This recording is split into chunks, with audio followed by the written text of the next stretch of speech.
ଏଥର ଝିଅକୁ ଟିକେ ଡାକି ଦିଅନ୍ତୁ।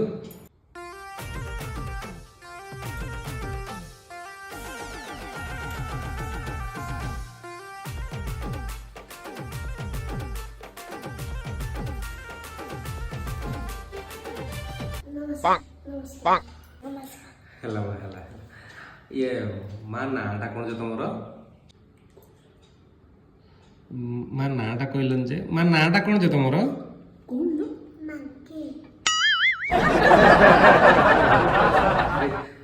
ଇଏ ଅଦ୍ଭୁତ ନା କଣ ଏମିତି ଯେ?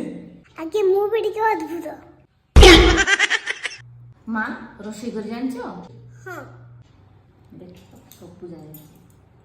ଆଚ୍ଛା ହଉ ଦେଖି କହିଲ ମା, କୋଉ ତରକାରୀରେ ହଳଦୀ ପଡେନି? ଦେଖନ୍ତୁ ଆଜ୍ଞା, କିଚେନ ବି ଆପଣଙ୍କର, ହଳଦୀ ଲୁଣ ସବୁ ବି ଆପଣଙ୍କର। ଇଚ୍ଛା ହେଲେ ହଳଦୀ ପକେଇବେ, ଇଚ୍ଛା ନହେଲେ ହଳଦୀ ପକେଇବେନି। ଏତେ ପଚାରୁଛନ୍ତି କଣ ଯେ? ସେମିତି କିଛି ପାର୍ଟିକୁଲାର ନିୟମ ନାହିଁ ଯେ କୋଉ ତରକାରୀରେ ହଳଦୀ ପଡିବନି। ପଚାରିଲେ କଣ ନା କୋଉ ତରକାରୀରେ ହଳଦୀ ପଡେନି।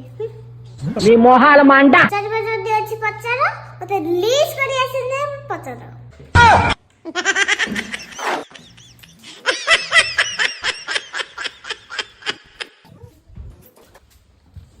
You're